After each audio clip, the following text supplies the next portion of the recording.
오늘 아침 묵상 말씀은 시편 38편 1절에서 22절까지 말씀인데요. 1절에서 8절까지만 읽도록 하겠습니다.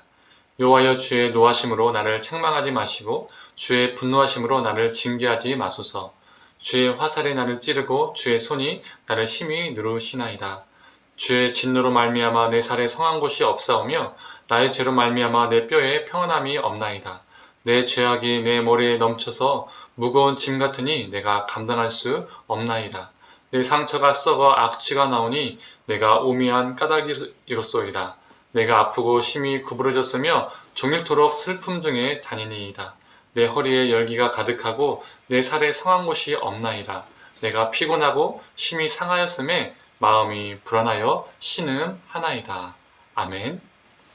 오늘 아침 묵상을 들으시는 우리 모든 성도님들에게 하나님의 은혜와 평안이 있기를 간절히 소망합니다.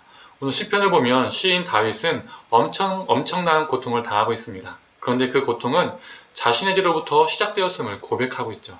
4절과 14절의 말씀입니다. 내 죄악이 내 머리에 넘쳐서 무거운 짐 같으니 내가 감당할 수 없나이다.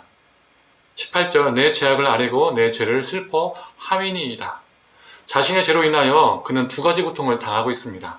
1절에서 8절까지는 육체적인 고통을 호소하고 있습니다.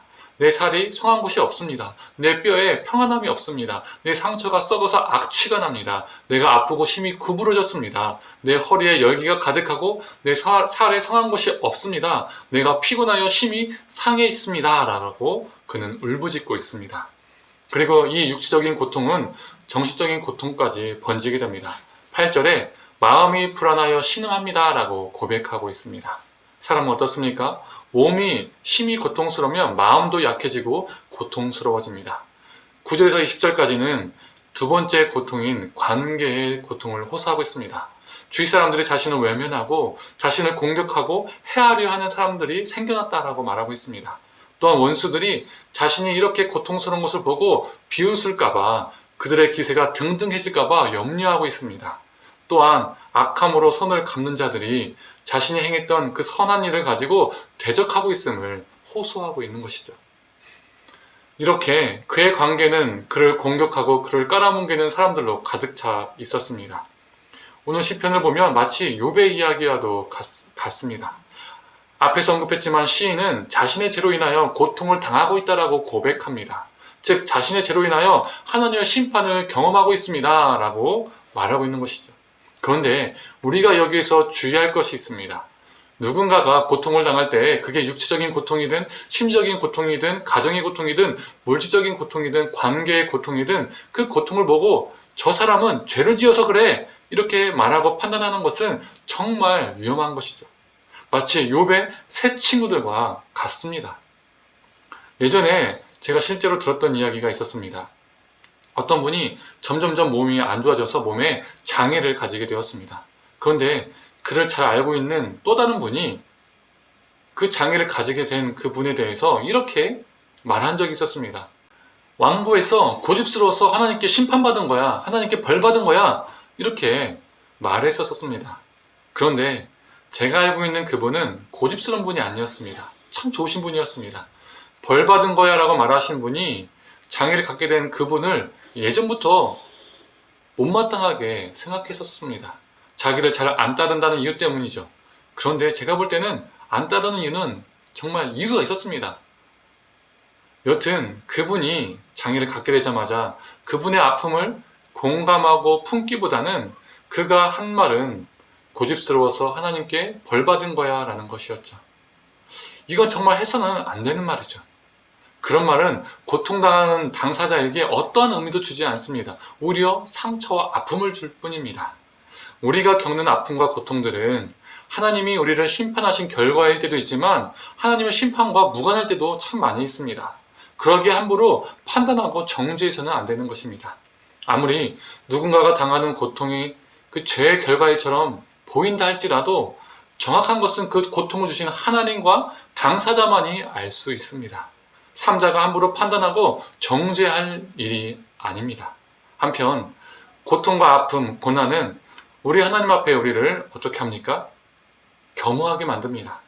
그 문제를 우리 스스로 해결할 수 없음을 깨닫게 하고 오직 하나님만을 바라보게 됩니다. 그 겸손함과 겸허함 속에서 우리를 깊이 돌아보게 되고 그 과정 속에서 우리가 생각하지 못했던 우리 죄를 깨달을 수 있습니다. 그리고 그 당사자가 이 아픔을 통해 내가 이러한 이러한 죄를 깨달았다고 고백할 때에 의미가 있는 겁니다. 그 아픔이 자신의 죄와 무관해도 그 아픔을 통해서 자신이 이전에 생각하지도 못했던 죄와 여러 가지를 깨닫게 되었기 때문에 그것이 자신에게 은혜가 되는 것이고 타인에게 은혜의 간증을 할 수 있게 되는 것입니다. 또한 그 아픔과 고통이 자신의 죄로 인한 결과일 때도 당사자가 자신의 입으로 그렇게 고백할 때 그것이 의미가 있고 자신의 간증이 되고 고백이 되는 것이죠. 오늘 시편의 다윗처럼 말입니다. 그리고 그 고통이 죄의 결과이든 아니든 그 고통을 통해서 어떻게 되는 것이죠? 21절과 22절의 말씀입니다. 여호와여 나를 버리지 마소서, 나의 하나님이여 나를 멀리하지 마소서, 속히 나를 도우소서, 주 나의 구원이시여. 더욱 하나님을 붙잡게 되는 겁니다. 사랑하는 성도님들, 누군가의 고통을 보고 함부로 정죄하는 자가 아닌 나의 고통 속에서 하나님의 뜻을 깨닫고 하나님을 더욱 붙는 자가 되기를 원합니다.